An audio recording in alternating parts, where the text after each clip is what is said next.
please, if you've checked us out before and you like us, why don't you give us a subscribe? UFC Noche, Diego Lopes versus Jean Silva. Chevy, I got to see this fight. This was fireworks. But before we get to that, any other fights you want to bring up on this card? We talked about on the prelims Sadikus Dumas versus Zachary Reese. We talked about Dumas having some financial issues. He posted a picture of his bank account. He had like $13 or something. And then 51 seconds into the fight, he gets kicked in the groin bad, and he was not able to continue. He couldn't even get up to his knees, really. Like, the doctor had to come in. They, basically used all the time. It's been a long time since I've seen a groin shot specifically where the guy couldn't continue. So hopefully, I don't know how his contract is structured, but he'll get show money at least, but hopefully he can stretch that to his next fight. And then obviously bummer for Zachary Reese, did all this work. He has a great story, and then he gets in there and fouls the guy unintentionally, and he can't get a win bonus either. So bummer for them. Tatiana Suarez got a decision over Amanda Lemos. That was a high level match, but wasn't super exciting. Suarez just kind of wrestled her to a decision. But Alexander Hernandez versus Diego Ferreira. Hernandez got a TKO in round 2. This is his 3rd straight finish and 5th straight win overall. So he's really gotten his career back on track. He's looking great. Yeah, he's got started off fast too and then had some trouble. So to see him come back now, good for him. And then on the undercard, we got to talk about Kelvin Gastelum versus Dustin Stoltzfus. Gastelum won a decision, right? But that's not the story of this fight. He missed weight by 5 pounds, and he has missed weight 4 times in the UFC. I did a little research here. Nico Masoke, he was 1 3/4 pounds over, right? Then the next year, he went to fight Tyron Woodley, 9 pounds over. That was UFC 205. Huge card, if you remember. Missed. I think he ended up losing on there. But and then he went to fight Cowboy, and he was 10 pounds over. But he was so heavy that they didn't even let him weigh in. And they just canceled the fight. So, and then he was 5 pounds over for this fight versus Dustin. So very unprofessional. Obviously our group, big fan of Kelvin Gastelum. He has the skills. He has a legendary chin, great hands, great takedown defense. He just lacks discipline, because he really, he could be a world champion at welterweight probably if he had the discipline to make weight. This was a middleweight fight that he missed for 5 pounds also. I saw Mike Doce post a comment, I've seen on the scale, and he said, I have nothing but love for Kelvin. We worked together for a while, but when I look at him, I'm nothing but sad, because I feel like I should be looking at a 3 weight class world champion right here. It is the most, just the potential of Kelvin Gastelum not being seen is so disappointing and sad. So he could get let go at this point, only because they like him, but he's not that big a deal to them, and he's basically had a career of missing weight at this point. And I'm sure he makes a lot of money now. So, he did give up 35% of his purse to Dustin, which is good for him because, he makes a lot of money. But it doesn't matter because, he lost. So he's taking a big L there. And then it just makes me upset. Hopefully Kelvin can get it together, but it's been over 10 years of him missing weight at this point, 15 years in the UFC or something.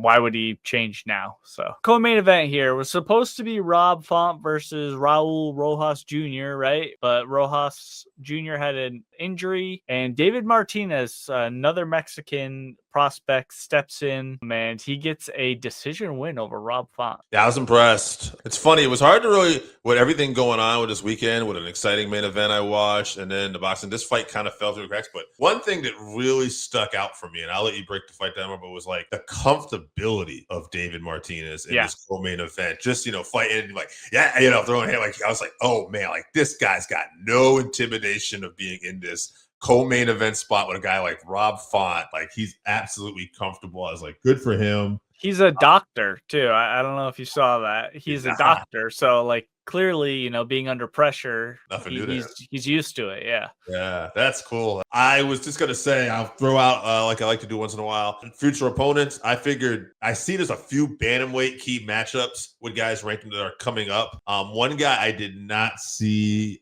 with a fight yet, although I could have missed, was Davidson Figueiredo, possibly open at bantamweight. He's got a name. He's a little more well-rounded, I think, than Rob Font, since, he's going on the ground. I would not make that match up for me. Yeah, that's a fun fight for sure. Martinez showed he can go to deep water because he went all 3 rounds, and he did struggle at some points. He slowed down in that second round, but he clearly belongs in the rankings there. This is only his second UFC fight, and he's going to be a ranked fighter now. So good for him. Obviously it's just a couple fights, so he's got a long way to go before we can really assess where he's, going to end up at. But for Rob Font, he looked pretty good, but I think he's just lost a step, and people have figured out his game. And, he's probably got 1 or 2 more fights maybe, and then time to retire. He's definitely getting older for sure. He's a career contender. He's been in that middle of the pack, maybe even close to top 5 at different times. But as the MMA landscape keeps evolving, especially at that weight class, especially, bantamweight is so good. Unless there's going to be some kind of physical change with this guy, I would say fighting an MMA at UFC, I don't see where he goes from here. You definitely have to do some reevaluating. It's not that he's not good. It's just that division is so elite. So where do you want to go? He's got great boxing skills, massive hands for bantamweight or whatever. And, maybe he goes over to bare knuckle or something. Maybe I bet they would pay him pretty well over there. Oh, yeah. Let's talk about this main event here. Diego Lopes versus Jean Silva. Fireworks. Absolutely fun fight. Diego getting the better of Silva, but Silva having some moments here, and Diego really just showing that chin. Actually, I was going to read the bonuses out here because performance of the night, Santiago Luna, but also Diego Lopes. And fight of the night was Diego Lopes on Silva. So Diego Lopes got 2 bonuses for this. Great way to bounce back after losing in that title matchup with Volk. And to see him bounce back in this way, UFC Noche, super cool. I can't say, it's funny. It was a good performance. I thought Silva was going to pull it off here, but going into the fight, not watching it, I didn't feel that way. But although he had his moments, but I just thought watching it, I don't know, if Diego's still better than what he was before, though. He was always this good. It's you know what I mean? I'm right. Curious to see where we go for it here. I'd like to see him in there with Yair Rodriguez next. And, right, they have heat too. Yeah, I think that would have been. That actually should have been what this Noche. Because absolutely. Lopez trains in Mexico. Yair, the face of Mexican MMA. That's what should have happened. But Yair does what he wants. And I'll let you break down the fight a little more. But I'd like to see that fight. And the only other question I have is because I know Silva was protesting at one point. Did you think the stoppage was a little early? I didn't have a problem with it. He was getting battered, but I did see Silva was up, too. So what did you think of the stop? A little early, but I don't think it was going to make too much of a difference. Yeah, he got up immediately, but no, I thought the stoppage was okay. A little bit early, but he didn't get robbed at all. So back to the beginning, though. Lopez took him down early, dominated him on the ground, had him in mount for most of the first round. And I actually thought that the fight was going to get stopped a couple times. I think it was very close. Luckily, Silva didn't really turtle up, and he did turtle up a couple times, and that's when those 12-6 elbows came down and cracked his head open, but he didn't accept position and cover up. He was always trying to escape, and I think that's kind of how he was able to avoid the fight being stopped. And then in round 2, he came out super aggressive. He was looking really good, but in his typical fashion, he just got over aggressive and fell forward into a spinning elbow, which obviously put him down and cut his head open more. And then Lopez jumped on him quick with the follow-up. So they had some heat afterwards or whatever. Oh yeah. But we know how intense Jean Silva can be. I wonder if taking a loss now, maybe he can rein that in a little bit. Fighting nerds, falling on hard times, big fan of them, but that's a lot of losses for them in a short amount of time. So, they have some stuff to work on, still great camp, obviously, but they're at that top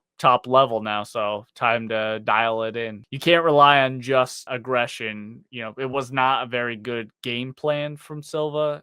He was just trying to go in there and just fight. Wasn't very disciplined. So, those are the kinds of things you have to do if you want to be a champion in the UFC. So I'm sure that he'll get with the team and they'll talk about that, and hopefully they'll make adjustments. Absolutely. I like Silva. So hopefully we'll see more of him in the future. I'm sure we will. Big fights coming.